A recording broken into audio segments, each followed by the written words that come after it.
Bonjour à tous, bienvenue dans cette nouvelle vidéo. Nous allons aujourd'hui parler d'une petite pépite alors, je ne veux pas dire que j'ai découvert, mais qu'on m'a fait découvrir plus exactement, et qui est en fait un framework qui s'appelle Betula. Je ne sais pas si vous en avez déjà entendu parler, mais si ce n'est pas le cas, ça va être l'occasion de faire connaissance avec ce framework.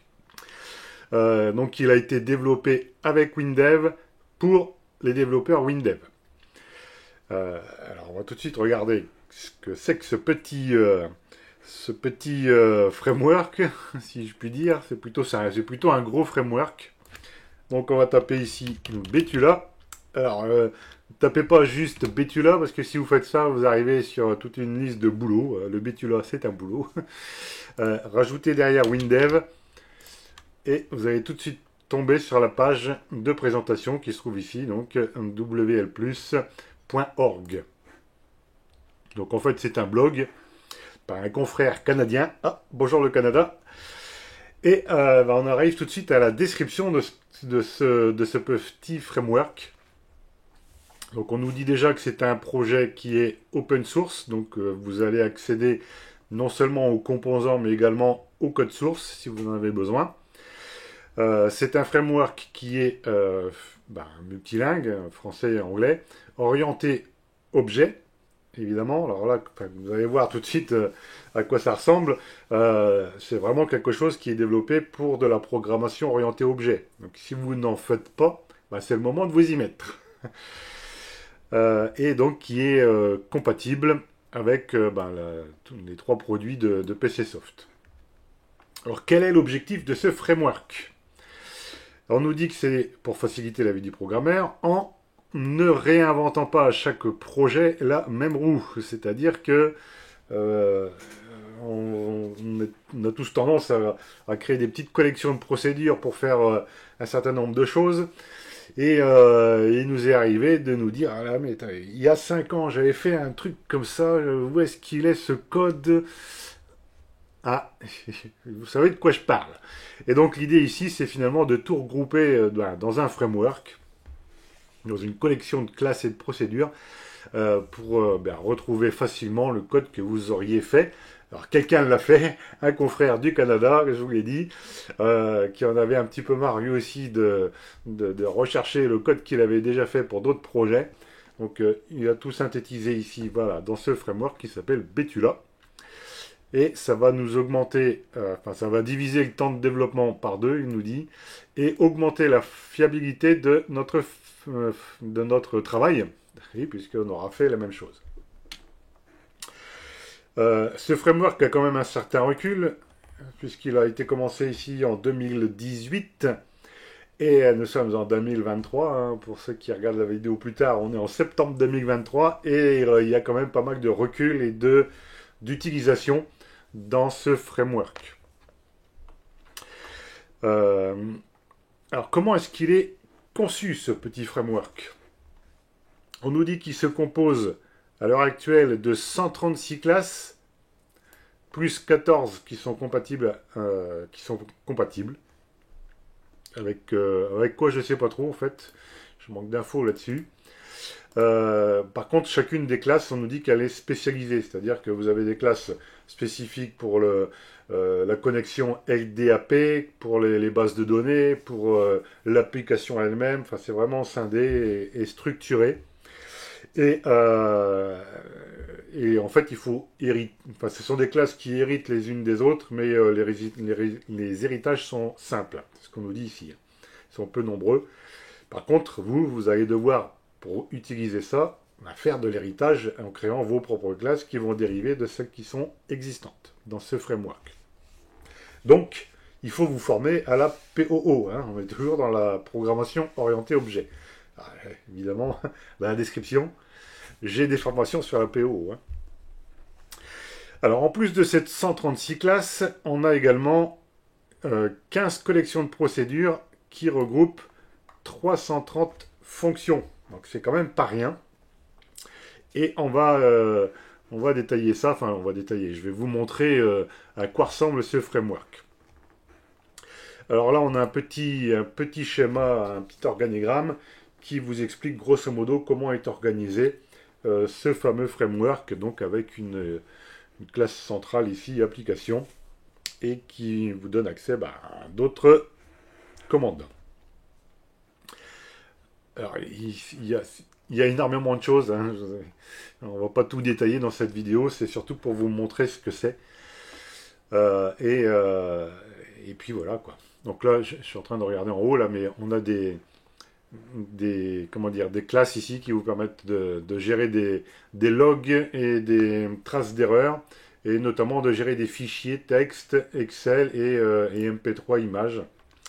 Donc on peut faire des choses très très intéressantes. Et là encore, on a une base de données globale qui vous permet d'accéder à tout type de classe. Enfin, tout type de base de données, pardon, tout type de serveur. Bon, je ne vais pas rentrer trop dans les détails de ce petit schéma. Pour des raisons de compatibilité antérieure, ce framework a été conçu et est maintenu en version 23, Windev 23.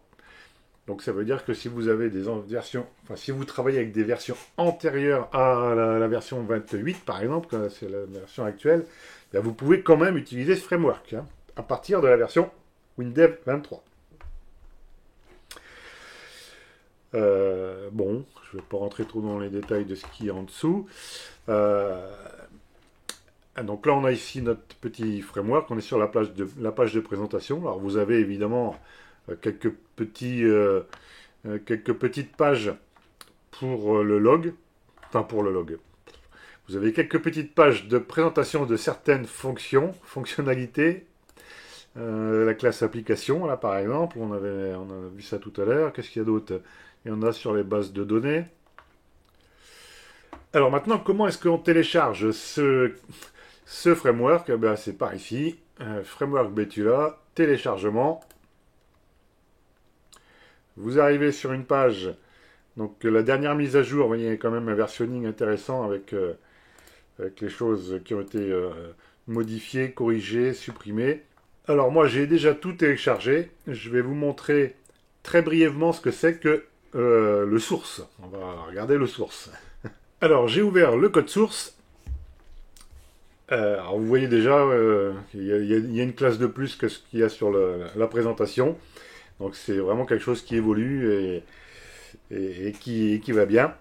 Alors là, on a des erreurs de compilation, mais qui sont normales en fait, parce que c'est un composant, hein, donc que vous allez devoir importer. Mais il y a des choses, par exemple, ici, on a une erreur sur l'onglet, il y a des fonctions, vous voyez, sur les onglets de champ. Évidemment, ce n'est pas compatible avec un web service. Donc, ces erreurs vont disparaître en fonction du programme ou de l'application que vous êtes en train de créer. Alors, on va regarder cette fameuse collection de procédures. Elle se compose de quoi? De plein de choses. Vous avez, donc par exemple, c'est celle qu'on va utiliser dans le petit exemple ici, une collection de procédures matérielles qui vous donne ici un tas de petites procédures qui vont vous renvoyer des informations sur votre matériel, le matériel sur lequel est installée votre application. Donc par exemple, on a ici la possibilité d'avoir la liste des imprimantes qui sont enregistrées sur votre PC. On a les informations sur les partitions. Ici on a une collection des procédures Windows sur les Windows, sur votre Windows, je veux dire. Voilà, il y en a une sur les vérifications. Voilà. Est-ce qu'on est sur une année bis textile? Est-ce que l'adresse IP que vous lui envoyez, c'est une IPv4? Enfin, vous voyez qu'on a des petits contrôles ici qui peuvent être intéressants, qui n'existent pas ou qui ont été surchargés qui ont été surchargés dans les collections. Il y a les deux. Hein. Vous allez trouver, principalement, je crois, dans les classes, des surcharges de fonctions existantes. Voilà. Bon, je ne vais pas en parler trop. Si cette classe-là est intéressante, là, sur les conversions, si vous travaillez sur des conversions en tout genre, sur des binaires, des hexas, des angles, des surfaces, des dates, vous avez compris. Et ensuite, on a les classes qui se trouvent ici. Donc on a les classes principales qui se trouvent directement à la racine. Et on a également des dossiers sur le LDAP et sur les bases de données, les accès, les enregistrements. Enfin, donc vous vous rendez compte ici que c'est quand même un travail assez important qui a été fourni, le tout étant de nous faciliter la vie. Alors je ne veux pas, alors si peut-être une petite... qu'est-ce qu'on va avoir là? Qu'est-ce que je peux vous montrer? Là par exemple la classe C-erreur qui peut être très utile, qui va en fait...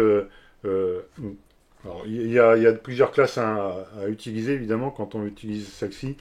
Mais ce sont des classes qui vont vous permettre de gérer, comptabiliser, quantifier les erreurs qui arrivent dans votre application. Voilà. Donc, vous avez, vous voyez, pas mal de choses ici. Donc évidemment on travaille beaucoup avec du JSON. On a des tableaux. Enfin, c'est assez impressionnant le travail qui a été réalisé ici. Voilà, on a toutes les classes ici. Voilà. Bon, je ne vais pas passer plus de temps à parler pour vous dire ah là, ça fait ci, ça fait ça. On va tout de suite créer une petite application et on va essayer d'utiliser la collection de procédures qui se trouve ici, donc la collection de procédures matérielles. On va regarder, on va essayer de chercher deux, trois petites choses. Et puis ce sera, on aura fait un petit tour de ce que c'est que ce framework. Alors, j'ai créé un petit projet tout simple, il y a juste une fenêtre. Je suis en exécutable ici 64 bits. Et on va aller importer donc cette fameuse collection de procédures. Alors je pourrais faire juste l'import, vous voyez, de la collection de procédures en question, là, donc on est version 32. Bon, sauf qu'en faisant le petit exercice, j'avais un problème avec mon 64 bits, parce que je suis tout en 64 bits, ça ne correspondait plus. Alors, il y a peut-être quelques collections de procédures qu'il faut mettre à jour, donc c'est ce qui a été fait. J'ai demandé au confrère du Canada de le faire. Et donc il a fait la mise à jour, mais je suis obligé du coup d'importer le composant voilà, qui se trouve ici. Alors évidemment, c'est pas une collection de procédures. Donc c'est une collection, enfin un composant externe. Toc toc. Betula, c'est ça qui m'a envoyé hier. Voilà, ouvrir. Oui. Fermer. Voilà, on a notre composant qui se trouve là. Je fais un clic droit, je lui dis de l'inclure dans la configuration courante. Et voilà. Alors, nous on a dit qu'on voulait utiliser la collection de procédures, donc qui va se trouver plus bas du coup, la collection de procédures matérielles. Alors je double-clique dessus, mais vous voyez que j'ai quand même assez peu d'infos ici sur ce que ça fait. On va commencer par exemple par regarder cette fameuse procédure mémoire. Donc ça nous renvoie quelque chose, mais là du coup vous êtes la valeur de retour. Vous voyez, on nous dit que visiblement c'est une structure. Alors pour pouvoir comprendre comment ça fonctionne, il faut regarder le code. Alors par contre le code source, je ne l'ai qu'en version avant correction, mais bon l'idée, vous allez comprendre, c'est ça. Donc on va regarder la fonction mémoire. Donc là je suis sur le code source, je suis plus sur mon projet. Et on nous dit quoi? Que cette fonction va nous renvoyer une structure. Donc ça va être cette structure ici. On a un composant spécial ici qui reprend en fait toutes les données en fonction des types de ce que va nous renvoyer le kernel de Windows. Donc c'est ce qu'on a ici. Donc on va on dimensionne notre comment s'appelle, notre variable composant, je vais dire. Vous avez ici l'appel à l'API Donc l'API, qu'est-ce qu'il fait? Il va exécuter la fonction ici global memory status et mettre tous les résultats ici dans le composant memory status avec, vous voyez, quand même, on a un pointeur qui est envoyé. C'est envoyé par référence. Alors une fois qu'on a ça, on récupère toutes les informations du kernel et on vient alimenter notre fameuse structure. Et ça nous renvoie la structure. Donc du coup, qu'est-ce qu'il faut? Il faut regarder ce que c'est que cette structure. Alors, on va cliquer ici, on va faire F2. On retrouve l'entête de la collection de procédures. Et voilà, on nous dit que la collection de procédures est composée de tout ça. Donc la taille totale, ce qui est utilisé, bon, pour fichier d'échange, pas mal d'infos. Alors, qu'est-ce que je vais faire maintenant? Je vais retourner sur mon projet. Donc ça, du coup, je ne peux pas trop regarder ce que ça fait. Je vais créer une variable globale à ma fenêtre que je vais appeler PC mémoire, par exemple, est un st mémoire info, donc il retrouve bien ce qu'il me faut. Dans la fin d'initialisation, je fais appel à la fonction mémoire. Voilà. Donc du coup, je récupère toutes les infos, hein, en théorie. Je viens dans mon programme, enfin sur ma fenêtre, je vais importer les différentes... enfin tout le champ, là, enfin quand je dis tout le champ, toute ma variable structure. Voilà. Bon, je ne vais pas changer le nom, hein, c'est pour la petite démo. On va quand même mettre un petit libellé pour dire que c'est info mémoire.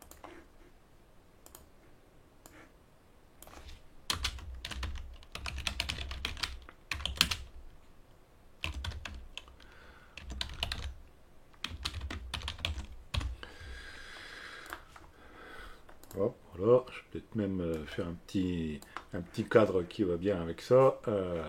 Pop, double-clic, style, cadre externe, cadre avec des petits arrondis, hein, c'est la mode. Hop, et puis voilà. Et alors maintenant, oui, il me manque un petit quelque chose. J'ai bien basculé. Ce que je veux faire maintenant, c'est faire un source vers écran. Hein. Source vers écran. Alors, par contre, on a encore l'erreur sur l'ancrage. J'empêche le redimensionnement. Voilà. Alors, on va faire un petit go pour tester. Ah, alors là, il y a un petit trace qui traîne. Je pense qu'il a oublié de l'enlever. Voilà, donc là, j'ai des infos sur la mémoire. Alors, on va regarder si ça correspond à ce que j'ai. Alors, je vais mettre ça en petit commentaire. Je vais exécuter mon petit utilitaire de ma carte mère.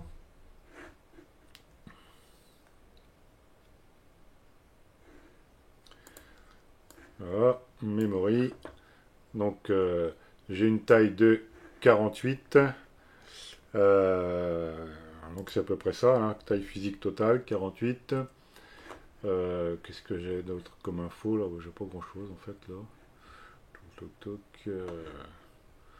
j'ai pas d'autres infos là, mais bon là ici j'ai bien la taille, la totale du fichier d'échange. Bon évidemment ça c'est des choses qui sont exécutées à l'instant T. Si je le réexécute, je vais avoir des valeurs un petit peu différentes peut-être. Hein. Virtuel, dispo, tout dépend de ce qui est lancé, bien évidemment. On va faire un autre petit test pour avoir des informations sur le processeur, par exemple. Alors, on va faire un CTRL-D de ça ici. Donc là, c'est les informations proc. On retourne dans le code d'initialisation. Alors, ça va être le même principe. Hein. PC processeur, par exemple, est un ST processeur info. Voilà.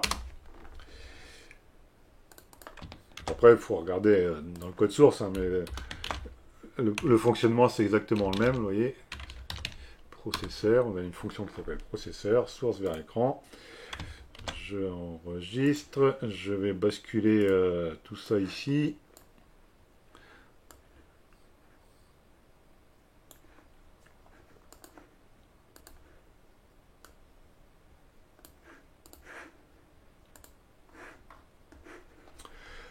On va faire un go.